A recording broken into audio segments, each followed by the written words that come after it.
Good morning. Good morning and welcome to First Unitarian Universalist Church of Nashville. My name is Jay Tiefenbrunn and I'm very pleased to be your Director of Music Ministries. I'd like to invite you to join me in starting this morning with some singing. Please rise in body or in spirit as you're so moved and join in singing Morning Has Broken, number 38 in the gray hymnal, hymn number 38, Morning Has Broken.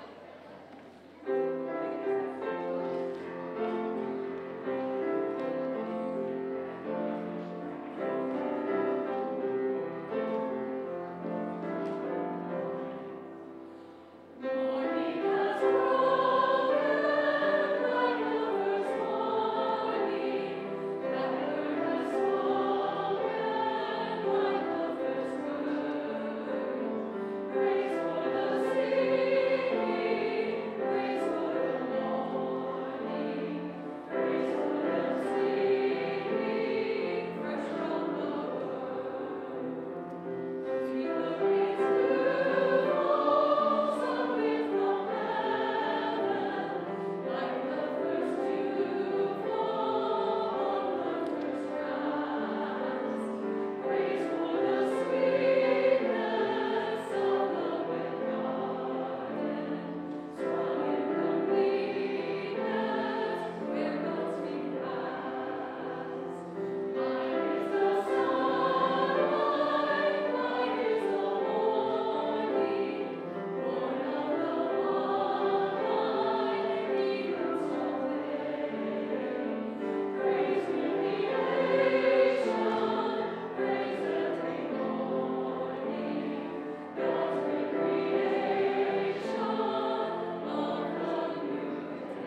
Good morning.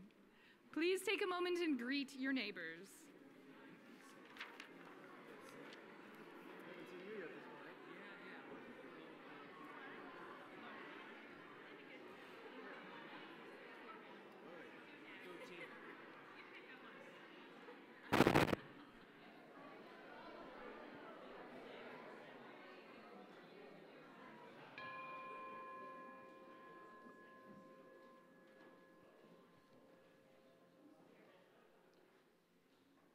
In the mystery of life about us, there is light.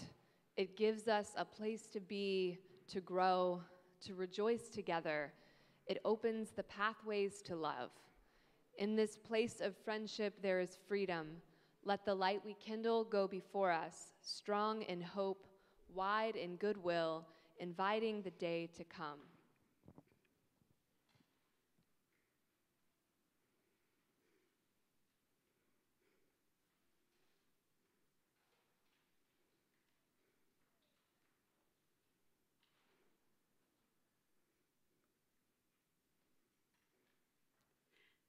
I'd like to invite you to join your hearts and minds in the spirit of worship with these words by the late African-American, she was a senator from Texas, I believe, June Jordan. I am a stranger, learning to worship the strangers around me, whoever you are, whoever I may become.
Good morning.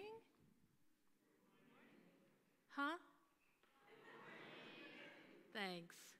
Okay, so we're going to go back a year or two or thousands.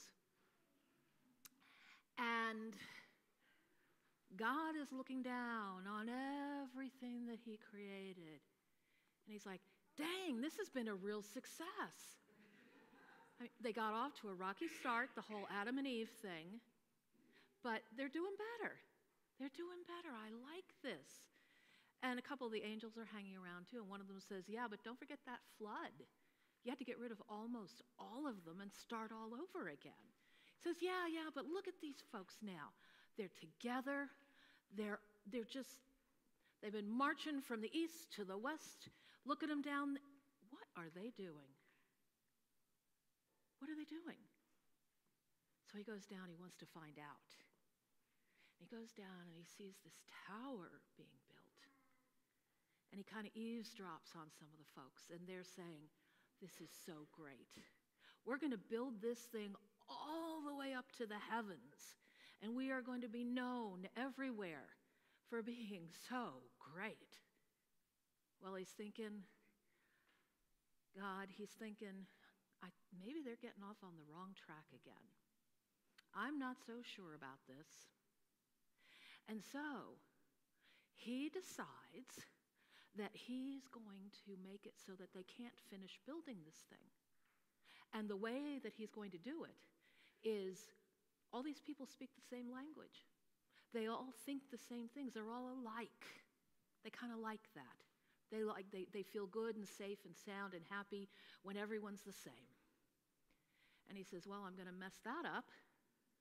I'm going to give them different languages. And then, if they can't talk to each other, they can't build this tower. What did they call it? Tower of Babel. Babbling, get it? Babbling? Yeah. So, that's exactly what happens. All of a sudden, they all start speaking different languages. And he's like, good, because what could happen if they're all understanding each other? I mean, there could be things like medicine and science and beautiful paintings and the internet and music and food. Oh my gosh, can you think of all the different food that they could create? No. This stops now. And so they're all speaking these languages, and just as God had intended, they scattered across the whole earth with the other people who could speak the same languages that they did. And they ended up in different places with different climates and different plants and different cultures. And what did we get from that? Oh my gosh, Martin Scorsese. Michelangelo. Anthony Bourdain. He went everywhere and he ate the food they gave him, no matter what it looked like. I tell you, even then, those people, they managed to make something even better out of the fact that they couldn't all understand each other, because they had to work to do that. And by then, they had enough different things to share that it was really great. And it didn't matter as much if they didn't necessarily speak the same, because once you've had a cannoli, the real kind, not the kind you get around here mostly, a real cannoli, that's true. Tell me if there's a better place. The kind that I used to get in the North End in Boston. Once you've had one of those, does it get any better? And so ends the story. And we will send our children off to class now, singing the blessing that's on the inside back cover of your gray hymnal.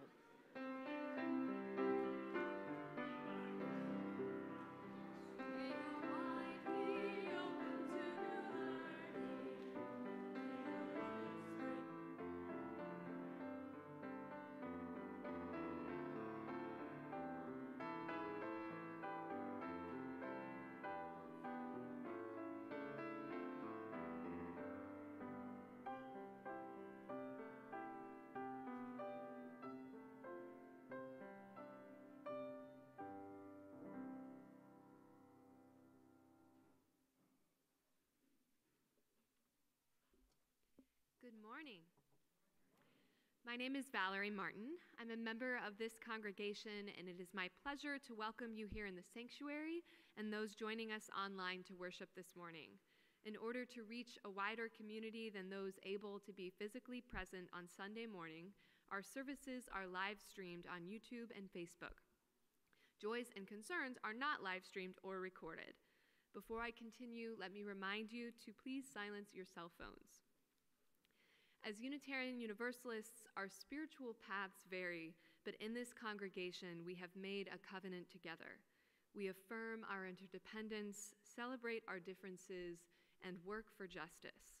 We deepen our relationships as we create a compassionate, welcoming community, nurture spiritual growth, and act on our values in the broader world.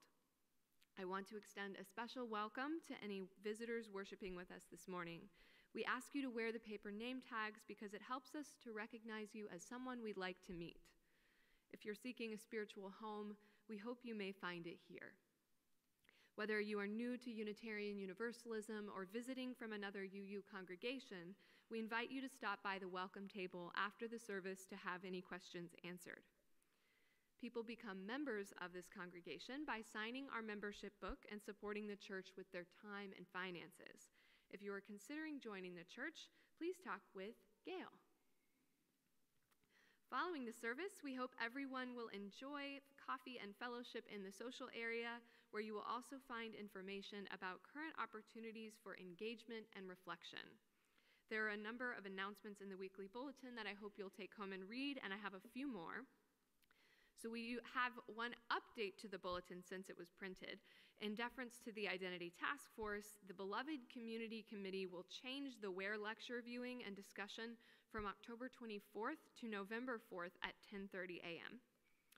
Also, thank you to all volunteers who spiffed up our buildings and grounds yesterday, and to Mike Bolds and Rob Connor who led them. The Fun Trans-Affirming Collective is holding a makeup drive during the month of October to collect items to help stock the Oasis Center's Just Us makeup bar for trans youth. The makeup bar is a monthly event sponsored by Just Us, which offers programming for LGBTQ youth in the Nashville area. Makeup or gift cards are accepted. A collection box will be located on the social justice table in the social hall. And last, we would like to especially draw your attention to today's meeting about the future of fun. The Identity Discernment Task Force would like to invite you to meet the architect and hear several options to construct new buildings on our campus. We will meet here in the sanctuary at 12:30 p.m. Thank you.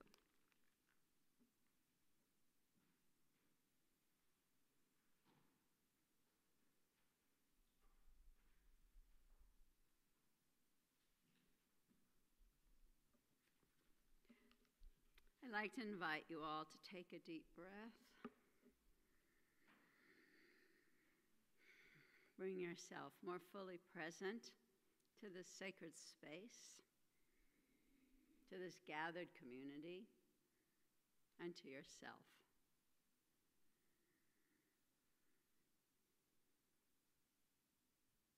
As you become more fully present, you may become more aware of those moments from the last weeks or days or hours that you bring here with you, especially those moments that have struck your spirit to the core. If any of you have such a profound joy, concern, or sorrow that you'd like to make present to this gathered community, you're invited to do so. Our lay minister this morning, Jack Bleak, will help you. We have stones, and we invite you to mark that joy or concern, to place it in this water, which was gathered from our water communion. It's a symbol of our community. And if you would like Jack or me to read of that joy or concern, please write it out. There's yellow slips of paper in your pew. Please write it out as legibly as possible and hand it to me when you come to place your stone in the water. Thank you.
to hold all of the joys, concerns, and sorrows that lay unspoken in your lips in the spirit of prayer.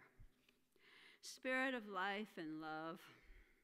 Sometimes we are speechless before the great towers that we build of power and control, the towers of Babel, the towers of empire, the towers where power is used over people, the misuses of what we think of as the universal spirit. We ask for power within and power with others. Spirit of life and love, empower us to meet the larger powers of the principles with courage, with love, compassion, and principle. Help us speak truth in love to power. Help us, Spirit of life and love, honor diversity by speaking from our diverse locations and experiences. Spirit of life and love, help us as we find that power within to share that power with others, person to person, and through democracy. Help us explore what is true and vote our conscience instead of sitting back and feeling overwhelmed by these great towers. Help us make them fall so that we can rebuild something a little more horizontal where all have power together. Blessed be, and amen.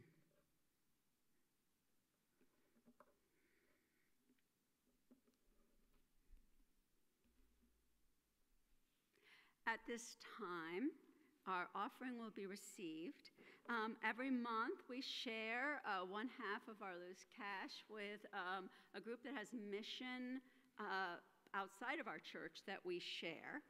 This month, it's going to Nashville Launchpad, which serves youth ages 18 to 24 experiencing homelessness, focusing on those who identify as LGBTQ. This has been needed in Nashville for a long time.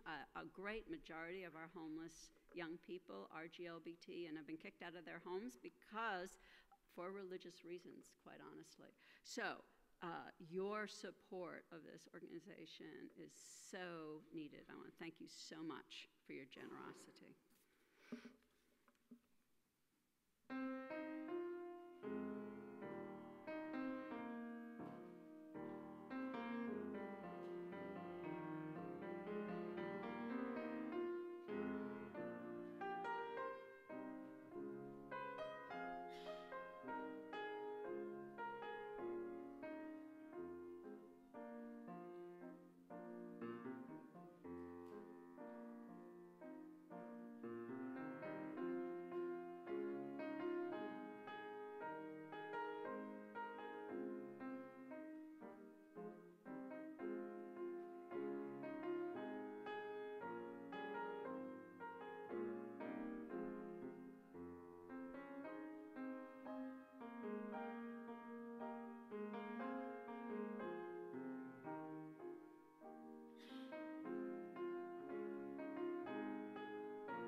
Living with someone we love with all the joys and challenges is one of the best ways to grow spiritually.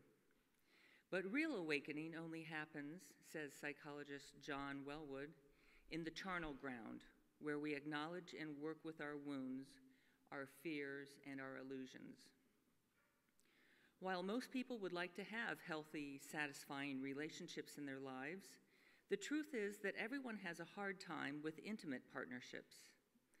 The poet Rilke understood just how challenging they could be when he penned his classic statement, "For one person to love another, this is the most difficult of all of our tasks." Walt Whitman referred to this when he said, "I contain multitudes." These multitudes are what keep a relationship fresh and interesting, but they can only do that if we accept the ways that those we love are different from us in their backgrounds, their values, perspectives, qualities, sensitivities, preferences, and the ways of doing things and their destiny. In the words of Swami Prajampad, to see fully that the other is not you is the way to realizing oneness. Nothing is separate. Everything is different. Love is the appreciation of difference.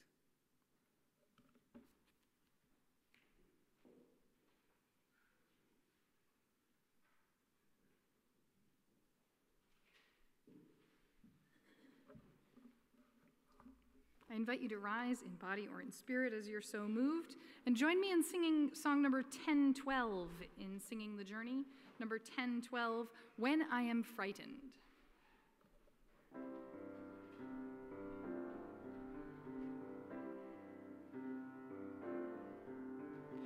When I am frightened, will you reassure me? When I'm uncertain, will you hold my hand? Will you be strong for me? Sing to me quietly.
I'd like to invite you into the spirit of silence with these words. I am one, I am many. Let us hold that silence. I am one, I am many.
Many a rabbi has interpreted the tale, the legend of the Tower of Babel, as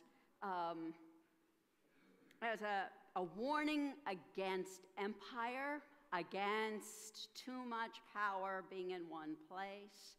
And it's a understanding that diversity is always needed in our lives to balance the great oneness. This was a story that was very soon after the universal covenant that God makes with all of life after the great flood, saying that make a covenant with you to support this great oneness of life on this earth. And it's followed by this story saying, yes, you're one, but diversity is also part of what's important about life on this earth. Now, this is a myth that was created by people who observed nature. They understood the rich diversity of all of life. And throughout the rest of the Hebrew Bible, they talk about a personal way to do that, and that is by honoring the stranger.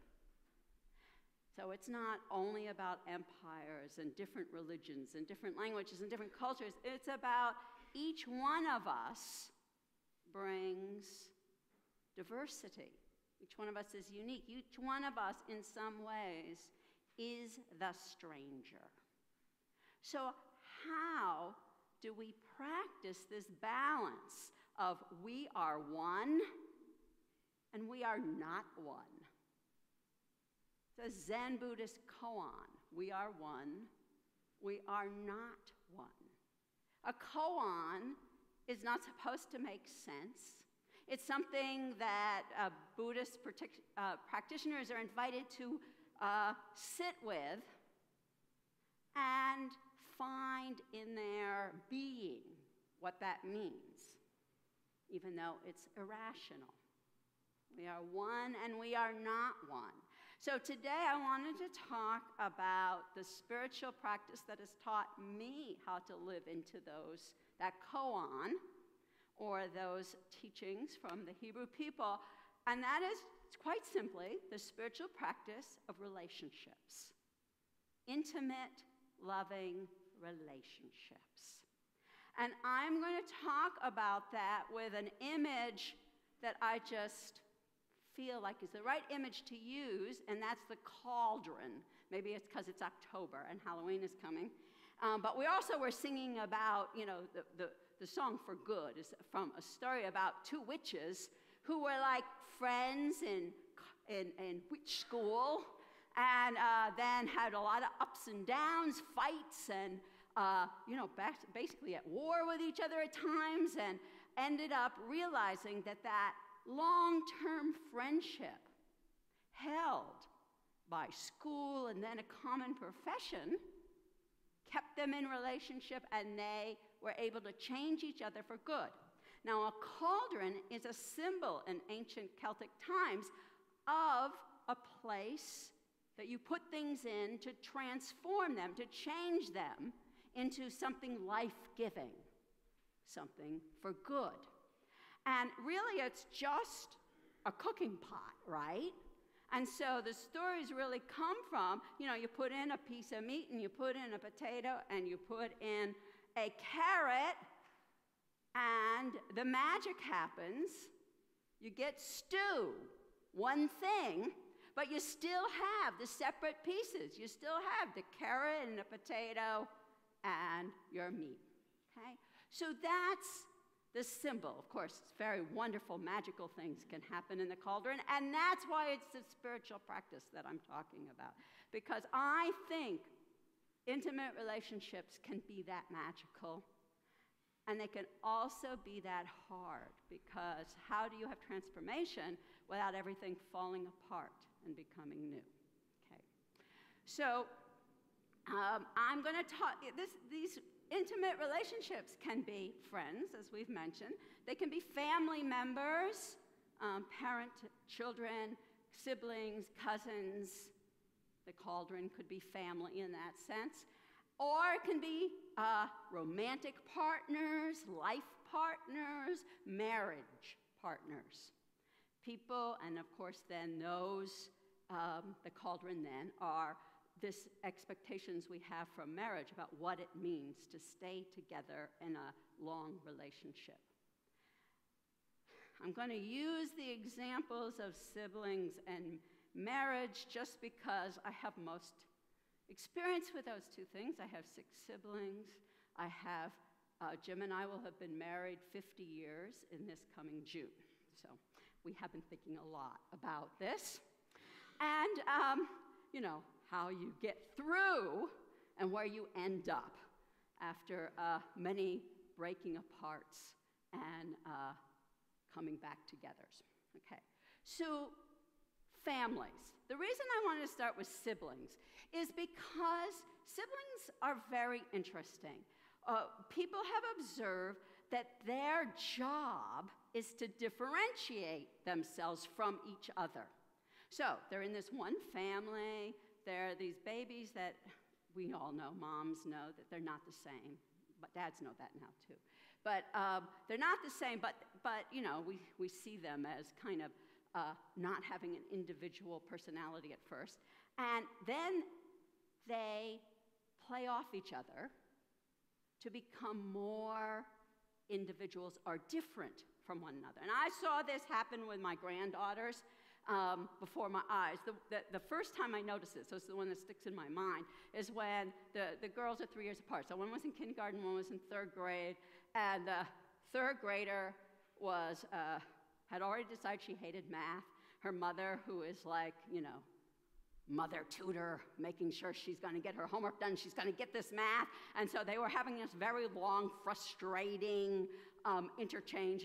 They're trying to get her math homework done. And the younger one is standing there to the side, watching this whole thing, right? She's in kindergarten, so math, you know, she doesn't have a lot of experience with math, but she knows it exists. And she's watching, and out of this clear blue, all of a sudden she says, "I like math." Right? You all get it. It's like, I'm the one in the family that's gonna like math, and a lot of positive feedback, you know. Mom's gonna like me, and I don't have to compete with my sister who's older and she does everything better than me, right? You know? And so, big win. But that happens over and over and over again among siblings. So, at the same time they're developing that ego, let's say, this ability to figure out who I am and how I'm gonna act in the world, we're at our most vulnerable. These children together are at their most vulnerable. And together, they're trying to figure out how to deal with difference, but also how to deal with that vulnerability of, am I loved enough? Am I good enough? Will I be abandoned? What do I do when I am abandoned? Am I in pain? What do I do about that? Because I'm powerless. I'm just a little kid. So much of our egos are formed to protect and defend us from all these relational wounds that everybody has something. I mean, yes, some people are luckier than others, but we all have some. Right? Now, we live in a world where a lot of us here don't live near their siblings. I know my siblings live all over the country. And when I was talking to Sally, she was talking about how she and her sister are 180 degrees from each other in terms of personality. So they are very well differentiated. 180 degrees, exact opposites. They live in different states. They're not very close over the years. They have become more distant. But the crucible that has held them together is their love for their mother.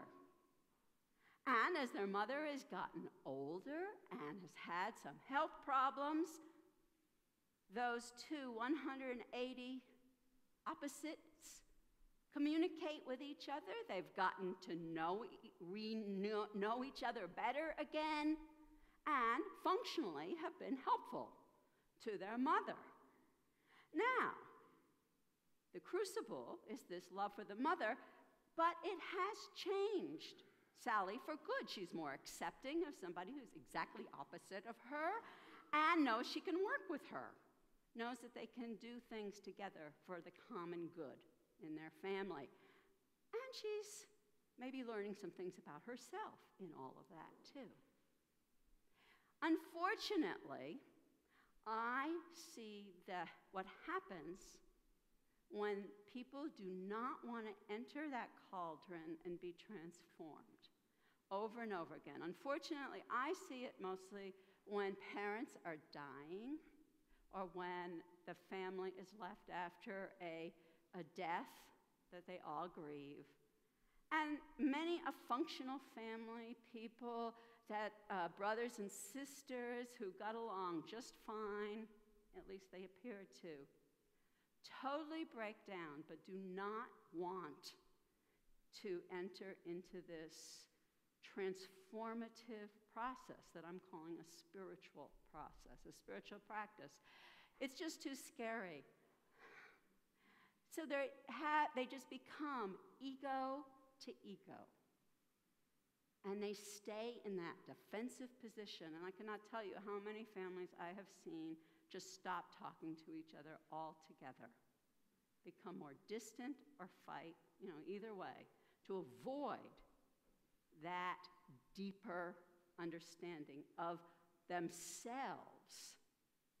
See, this is the problem.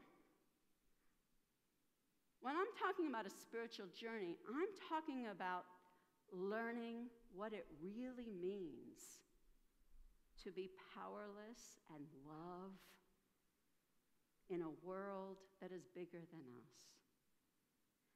And we don't learn that unless we can be undefended with somebody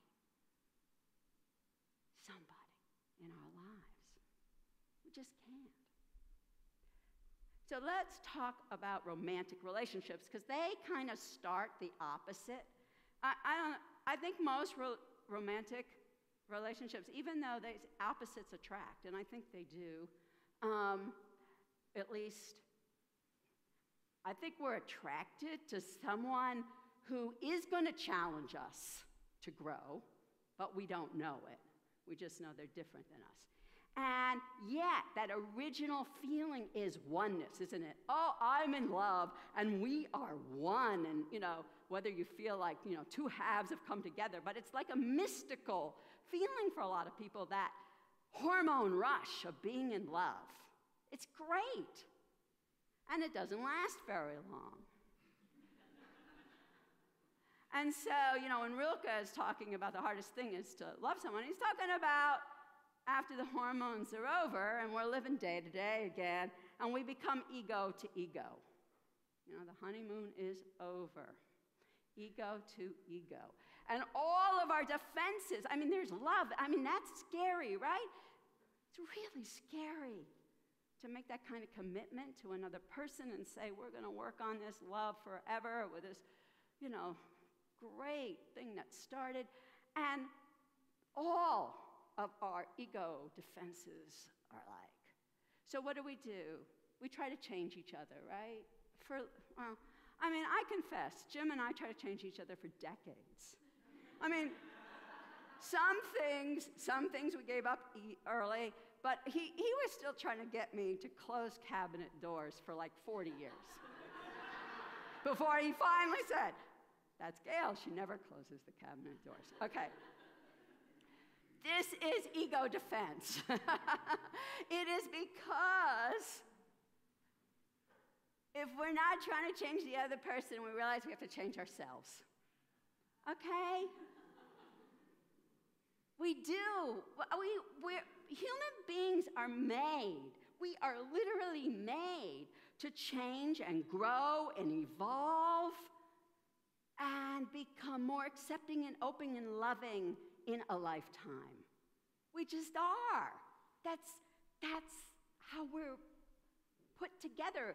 It's obviously survival mechanism. And I totally get that.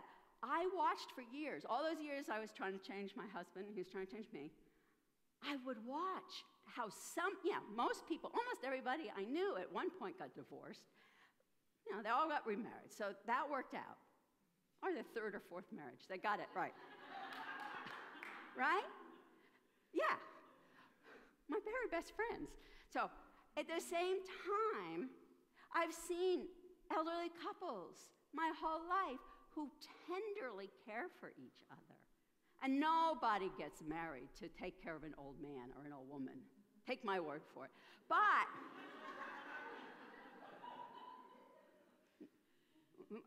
now I'm going, oh yeah, I'm going to have to learn to do that, right? But that's not what you get married for. But I see people that only intimacy, only a lifetime of intimacy and seeing each other in that profound vulnerability allows you to do. So I knew people could do it. I just didn't know how at first, right? So this is why there's so many cauldrons that one can enter around loving relationships that start with romance. That's why there's marriage. Because it is hard to get through, hopefully not the first, second, third. By the fourth marriage, some people get through this trying to change each other really fast. That's the one good thing I've seen. But seeing I only had one, I had to do it all for decades. But that's why you need marriage or commitments or covenants to hold people in this, that they become the cauldron that keep you there. It could be just social pressure for some people. Or it could be that you have children and you don't want to break up until after they grow up. But it gives people the chance to get through and break down. What's the breakdown? The breakdown is, oh, you're not going to stop being violent. Oh, you're not going to stop being controlling. Oh, I have to stop being controlling. The other person, oh, I have to stop being violent. That breakdown becomes a breakthrough. Becomes a breakthrough. What it's saying is, I'm just a regular old human being that's not perfect, and I've done a lot of stupid things in my life, and love can still happen. Unconditional, unearned love. That's the universal part that is worth looking at. Not empire, but unconditional, unearned love. And you can do that for each other. Everyone can. Everyone in some way can do that for each other. Breakthrough. And then all of a sudden, as you go through that and start working on yourself, something opens up in you. That kind of sometimes your heart, but it seems bigger than that. For me, it's like it just keeps going deeper and deeper, that it keeps opening up, and you become more and more yourself. At the same time, you totally get that other person is even more and more different than you ever thought. You are one, and you are not one. You are different. It is one path, one of many paths to greater love, greater wisdom, greater understanding, greater perspective, spiritual life. So, that's first stage in there after the breakdown. That's kind of acceptance. Oh yeah, all right. They're never going to close the doors of the cabinets. I get it. Acceptance, that's huge. What a spiritual practice to get to acceptance. What happens, well, for me, it took, again, a decade or two, of acceptance is you actually think, oh, isn't it cute? She never opens the door. She never closes the doors. It becomes this thing of, you really get how surface all these things that drove each other crazy are, and you really get that there's something a whole lot deeper going on. Something a whole lot that it's hard to describe, hard to see. Just like somebody who has been meditating for 40 years on a mountain, take my word for it, they can't describe it. Right? It's hard to describe. And eventually, I think, from what I see of some of our elders, you become one again, being to being. I guess you could call that middle part. I meant to say that middle part, that acceptance and growing to really appreciate each other's surface traits. I would say that was person to person. You know, you have people meeting person to person. And then, as we age or have lucky times to be together, again in that mystical place, we're being to being, which is below those surface traits, being to being. But you're still, being to being, you're still separate. You're still one and not one. So I invite everyone to help each other. We all need support getting through these hard times, supporting each other in the cauldron. It takes courage to enter the cauldron, to enter and face breakdown and true transformation and change. But those of you who tell me you don't have time for spiritual practice, you all have relationships. So you all have time for the spiritual practice of loving relationships. May it be so.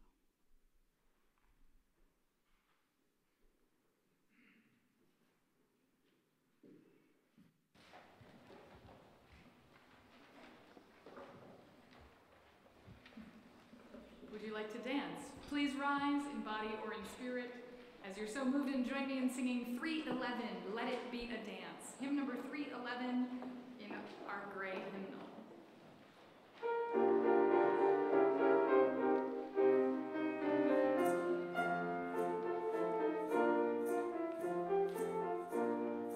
Let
distinguishing, the words can be found at the bottom of your order of service.